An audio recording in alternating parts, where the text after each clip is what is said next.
2026 में कुछ ख़त्म हो ना हो पर भगवान देखने को जरूर मिल गया है। और ऐसा दावा कौन करता है? हमारे देश के कुछ नागरिक, जिनको भगवान ना उनके माँ बाप में दिखा, ना किसी मूर्ति में दिखी, उनको भगवान दिखा तो दिखा कौन? नेता में। मतलब एक मामूली से नेता, एक मामूली से इंसान में उन्हें भगवान दिखने लग गए। और ऐसा क्या कहते हैं उनके बारे में कि उनके चेहरे पे तेज है, वो बायोलॉजिकल डिफरेंट पर्सन है, वो इंसान है ही नहीं, वो भगवान है, उसके पास शक्तियाँ हैं। कौन सी शक्तियाँ भाई? हमने तो नहीं देखी शक्तियाँ। और इतनी अच्छी शक्तियाँ हैं तो देश का एजुकेशन सिस्टम कहाँ गया? लोगों के पास सोचने की क्षमता कहाँ गई? क्या एजुकेशन सिस्टम ने इतना भी उन्हें नहीं सिखाया? ग्रेजुएशन इतनी भी नहीं दी कि वो लोग तो अपने दिमाग से सोच नहीं पा रहे हैं, भगवान में डिफरेंस नहीं लगा पा रहे हैं और पॉलिटिशियन में डिफरेंस नहीं निकाल पा रहे हैं। उन लोगों को कोई भी अगला पर्सन या दाढ़ी मूंछ वाला भगवान दिख जा रहा है। अब एजुकेशन सिस्टम किस लेवल पे पहुंच गया? अगर जादुई शक्ति है तो इतना भ्रष्टाचार क्यों हो रहा है? क्यों नहीं रुक रहा है? गैंग रेप हो गया, अभी देखा जा रहा है न्यूज़ में। और किया किसने? तो दरोगा ने और एक नेता ने मिलके एक छोटी सी बच्ची का रेप कर दिया। और इतनी उनकी मतलब इतनी बुलंद है उनके अंदर पावर इस राजा के, इस भगवान के समय में, कि उन्होंने उसका लाश उसके घर के आगे फेंक दिया। तब क्यों नहीं भगवान देखे? जो लोग इनको मानते हैं यार, मतलब यार हम लोग पढ़े लिखे हैं यार, आप लोग पढ़े लिखे और आप लोग को दिमाग है कि नहीं है? किसी बिहारे गुजरे लोगों को यार भगवान बना दे रहे हो। मतलब शर्म आनी चाहिए यार। भगवान भी देख रहा होगा, सोच रहा होगा यार, मतलब पता नहीं वो है भी कि नहीं, वो तो वही जाने। पर अगर होगा भी तो भाई वो अब खुद ही चला जाएगा, कि उसने तो पहले बोल देगा कि मुझे तो त्याग दिया इन्होंने, भगवान इन्होंने किसी और को बना लिया। मतलब किस लेवल तक एजुकेशन सिस्टम नीचे गिर चुका है यार हम लोग का। ये यही तो दर्शाता है अगला देश, कोई भी देश हमारे बारे में क्या सोचेगा?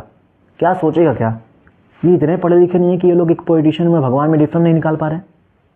एक वो बुढ़ा ट्रम्प यार अपने देश को आगे बढ़ाने के लिए वेनेजुएला पे कब्जा करके उसका कार्यकारी मतलब एक उसको पूरा सत्ता संभाल लिया यार, अपने देश को आगे बढ़ाने के लिए। हमारे नेताजी ने क्या किया? पता ही नहीं क्या किया। कहीं जाके क्रिसमस मना रहे हैं दूसरे देश में, यहाँ पे क्रिसमस के खिलाफ दंगा हो रहा है और उनका कुछ अता पता नहीं है। और किसी को उनके खिलाफ बोलते हुए सुन लो तो भाई वो जेल में चला जाएगा। उनके राज में कुछ हो ही नहीं पा रहा है। कभी कॉन्फ्रेंस के लिए कह रहे तो कॉन्फ्रेंस हो ही नहीं पा रही है उनसे, सामने कभी आएंगे ही नहीं। कभी सामने से देखा उन्हें?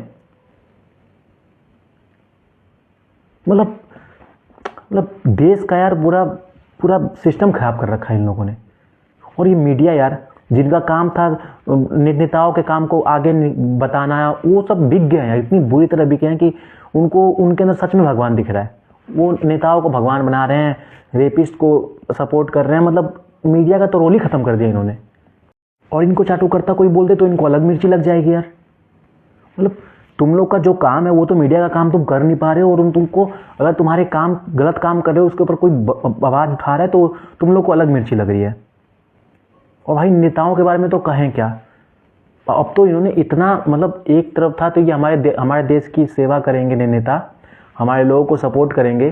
पर आज समय ऐसा आ गया है कि जिन लोगों की सेवा करनी थी वो लोग उनसे डर रहे हैं, उनके अपने बारे में कुछ कहने में, उनसे मदद मांगने में, कि कहीं वो उन्हें उल्टा ना लूट ले या उन्हें जेल में ना बंद कर दे। ये तो हालत होगी हमारे देश की। इतनी बड़ी डेमोक्रेसी वाली इंडिया हमारी, मतलब जो पढ़ा लिखा भाई सब कुछ बेकार। मतलब जो भी मैंने पढ़ा लिखा था अब तक में, मुझे तो सब चीज़ गलत दिख रहा है यार। कहाँ डेमोक्रेसी है हमारे देश में? मुझे तो कहीं नहीं दिख रहा। और अभी मैं कह दूँ नहीं ये सरकार गलत कर रही है, नहीं किसी सरकार ने गलत किया।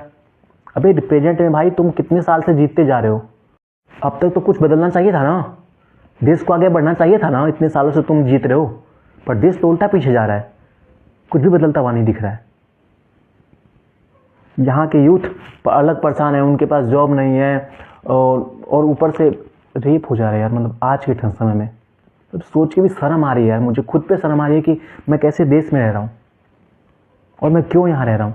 मेरा और लोग, और एक और बात सुन लो, जो यंगस्टर हैं, जो बिलियनर हैं, वो देश छोड़ के भाग रहे हैं तो उनके ऊपर सवाल खड़े कर रहे हैं कि इन लोगों को देश पसंद नहीं है। क्या है इस देश में जो पसंद है? मैं पूछ रहा हूँ क्या है इस देश में? जो अच्छी चीज़ें हैं वो रह नहीं रही, जो ख़राब चीज़ें हैं वो पनप रही है। अब आदमी डरेगा नहीं, अपनी फैमिली के बारे में, सिक्योर के बारे में सोचेगा नहीं तो क्या करेगा? वो देश छोड़ के नहीं भागेगा। आप ही को यहाँ दे दिया जाए और आपको इनसिक्योरिटी फील होगी इस देश में तो आप भागेंगे नहीं। क्या देश पहले की तरह बचा हुआ है? बिल्कुल भी नहीं, पूरा चेंज हो चुका है। अब सरेआम रेप हो जा रहा है, लोगों को मार दिया जा रहा है। कौशल विकास योजना के नाम पे 10,000 करोड़ का घोटाला हो गया, लोगों को पता तक नहीं है। अब क्या देखना बाकी रह गया? और पता भी कैसे लगेगा भाई? मीडिया हमारी, उन्हें तो भगवान बनाने में, मतलब अपने नेताओं को भगवान दिखाने में से फुर्सत मिले तब तो वो बताए कि 10,000 करोड़ घोटाला हुआ। लोगों को पता चलेगा तब तो वो लोगों को क्या है, अलग चीज़ में लगे हैं, उनको कुछ पता चलेगा तब तो सवाल उठाएंगे।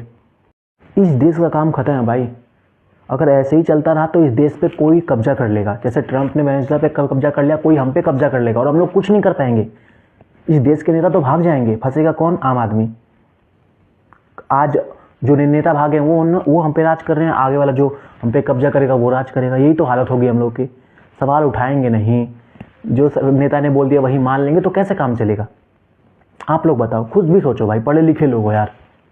पता नहीं कितनी लिटरेसी रेट है, मैं तो भूल गया भाई लिटरेसी रेट। मैं इसलिए भूल गया क्योंकि मुझे विश्वास ही नहीं होता कि इतनी लिटरेसी रेट हो सकती है इंडिया की।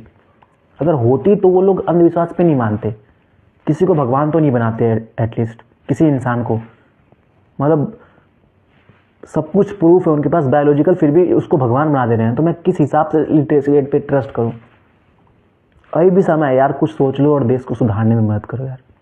बस मैं इतना कहना चाहूँगा और कुछ भी नहीं।